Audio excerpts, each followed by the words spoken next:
Welcome to Museum Archipelago. I'm Ian Elsner. Museum Archipelago guides you through the rocky landscape of museums. Each episode is never longer than 15 minutes. So let's get started. Toulouse, France has many memorials, covering hundreds of years of history. There's a statue of Joan of Arc, there's monuments to the soldiers of the Franco-Prussian War, and there's memorials to the dead of World War I. But look closer, and you'll also find sites covering a very specific slice of history. The years between 1940 and 1944, the period of Nazi Germany's military administration of France. There's the building where the Gestapo secret police made their local headquarters. There's a monument to the glory of the resistance. And there's the Shoah Memorial, the Hebrew word for the Holocaust, that honors the Jews who were deported and killed during this period. Toulouse, pendant la Deuxième Guerre mondiale, a été une plaque tournante. Toulouse, during World War II, was a resistance hub in the south of France. A lot of resistance fighters came to Toulouse to form a resistance unit, and many then left for the rest of France or Spain. A number of escape networks began in Toulouse and took English airmen, for example, or resistance fighters across the Pyrenees to London or the United States. This is Jérôme Blachon speaking French. Blachon is the head of the Museum of Resistance and Deportation in Haute-Garonne, France, which is right down the street from many of these memorials in Toulouse. The museum brings together these sites, as well as artifacts, stories, and witnesses from across the region and all over France. Bonjour, je m'appelle Jérôme Blachon. Hello, my name is Jérôme Blachon. I am in charge of the Museum of Resistance and Deportation in Haute-Garonne, France. The museum actually opened in 1977. It was first a community museum. The museum was initially a community museum, set up by former members of the French resistance. And in 1994, it became departmental, which is to say it is now funded by the regional government. The three themes of the museum are engage, collect, transmit. We collect to store and transmit this memory of our ancestors from our elders to future generations. Memorials that defend the memory of the resistance gives us access to people who have objects in their homes and documents, and some of them entrust them to us. The museum's focus on Toulouse and the surrounding region is not just because it's under the authority of the regional government. It also reflects the uneven and ever-changing military administration of France under Nazi Germany. Until November 1942, the Nazis only had direct occupation of part of the country, mostly the north of France, including Paris and the western coast. The south of France was under the jurisdiction of the Vichy regime, an independent ally of Nazi Germany, which promoted anti-Semitism and practiced collaboration with the Nazis, most specifically by deporting Jews to concentration and extermination camps. So when it comes to the people fighting this regime, the resistance, it's tempting to present history like a story, with clear-cut intentions and a simple narrative. But the history of the French resistance was anything but simple.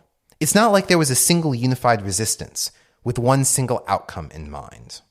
In episode 51 of this show, we examine another collaborationist regime, Bulgaria, in the early 1940s, by visiting the Sofia Jewish Museum of History.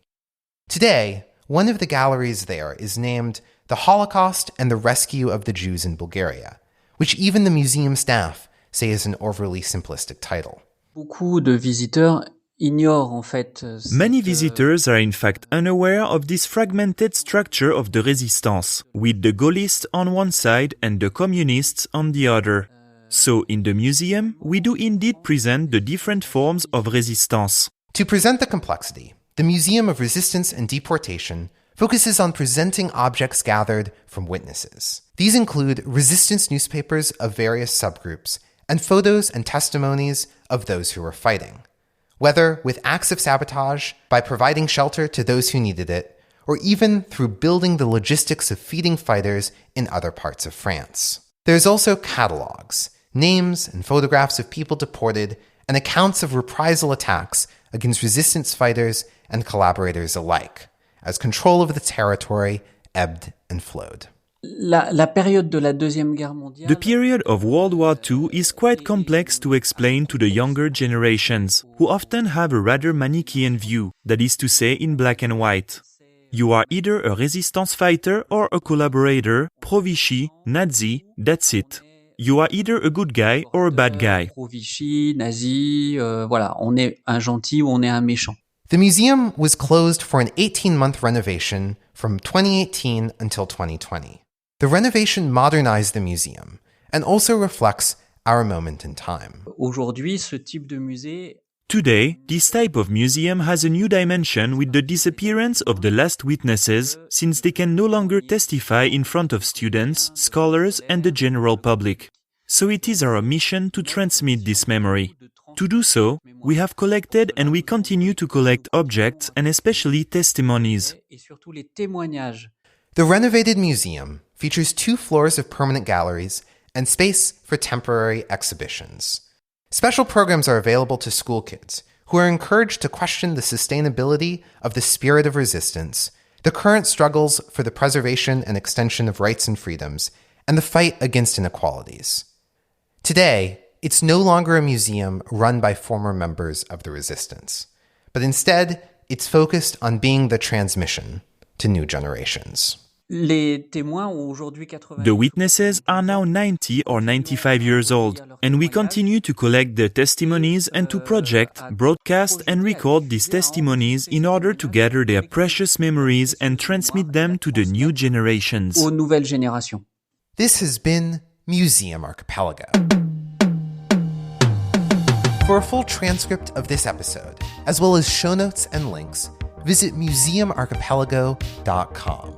Museum Archipelago is supported by listeners like you who've joined Club Archipelago.